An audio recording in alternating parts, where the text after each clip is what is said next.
अच्छा, कभी सोचा है कि जब बड़े बड़े सपने मतलब बहुत बड़े सपने कड़वी हकीकत से टकराते हैं तो आखिर होता क्या है?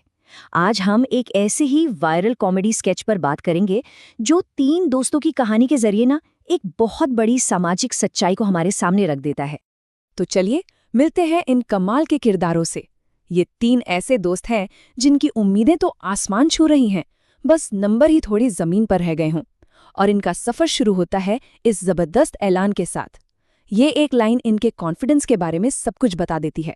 पर सवाल ये है कि क्या सिर्फ कॉन्फिडेंस से काम चल जाएगा? तो अब देखते हैं इनकी स्टूडेंट लाइफ, एक ऐसी लाइफ जो मेहनत पर कम और फर्रों के शानदार इस्तेमाल पर ज्यादा टिकी है।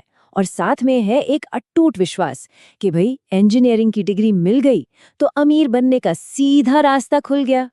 और इनकी पूरी की पूरी स्ट्रैटेजी को समझने के लिए ना ये शब्द जानना बहुत जरूरी है, फर्रे।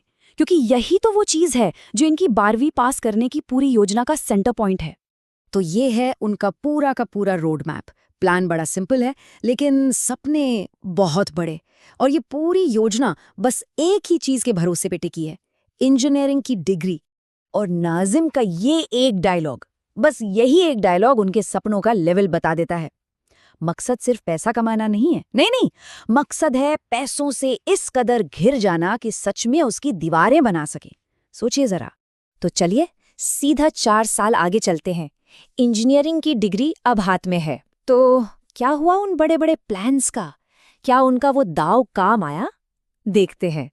और ये है हकीकत, सपनों और असलियत के बीच की इतनी बड़ी खाई। जो सिविल इंजीनियर बनना चाहता था वो बन गया कंस्ट्रक्शन मजदूर, और जो कंप्यूटर साइंस इंजीनियर बनने वाला था वो बन गया मूची।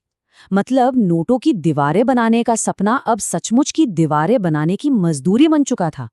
मतलब हकीकत एक कड़वी गोली की तरह सामने आई।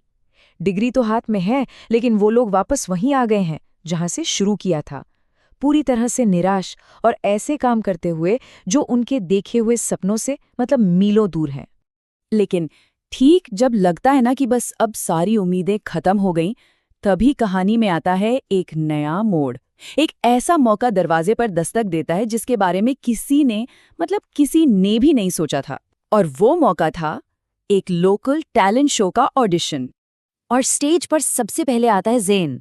उसका रैप क्या था वो! इंजीनियरिंग के बाद की नाकामी का एक एकदम रॉ, मजेदार और साथ ही गुस्से से भरा कबूलनामा। फिर बारी आती है वसीम की। हाँ, वही इंजीनियर जो अब मूची है। और उसका गाना सुनकर जज बस एक ही बात कहता है, अबे तू आग लगा देगा। और यहीं पे कहानी की सबसे बड़ी आयरनी सामने आती है कि उसका असली टैलेंट उसकी महंगी इंजीनियरिंग डिग्री से दूर दूर तक जुड़ा हुआ नहीं था। तो अब आते हैं ऑडिशन के नतीजों पर, जो कहानी का सबसे बड़ा ट्विस्ट लेकर आते हैं। और कामयाबी का मतलब क्या होता है, इसे लेकर हर किसी की सोच को पूरी तरह से पलट कर रख देते हैं। और विनर है वसीम मोची, द इंजीनियर मोची। ये पल अपने आप में एक जबरदस्त सटायर है। विनर वो नहीं बनता जो दुनिया के बनाए रास्ते पर चला, बल्कि वो बनता है जिसका छिपा हुआ टैलेंट उसकी डिग्री से बिल्कुल अलग था। और ये ज़ैन और नाजिम के लिए ये रियलिटी चेक का पल है। वो बस देखते रह जाते हैं। उन्हें इस कड़वी हकीकत को मानना पड़ता है कि इंजीनियरिंग का जो रास्ता उन्होंने चुना था वो उन्हें नाकामी तक ले आया, जबकि वसीम का एक अचानक मिला रास्ता उसे जीत तक ले गया। चलिए अब चलते हैं कहानी के बिल्कुल आखिरी सीन की तरफ। वो सीन जहां ये पूरा स्केच कामयाबी, हुनर और असल दुनिया के बारे में अपना आखिरी और शायद सबसे जरूरी मैसेज देता है। दोनों दोस्त अपने नए नवेले चैंपियन दोस्त वसीम को ढूंढते हैं और वो उन्हें मिलता भी है, लेकिन किसी लग्जरी कार में नहीं, बल्कि एक ऑटो रिक्शा चलाते हुए। और ये आखिरी मुलाकात एक बहुत बड़ा सवाल खड़ा करती है कि आखिर ये कामयाबी होती क्या है, इसका असली मतलब क्या है। अब उसकी दोस्त जो अभी भी शौक में है उसके ऑटो में बैठना चाहते हैं, लेकिन भाई अब वसीम सिर्फ एक टैलेंट शो का विनर नहीं, एक बिजनेसमैन भी है। और वो उन्हें बाकायदा सवारी का किराया बताता है, 25 रुपए।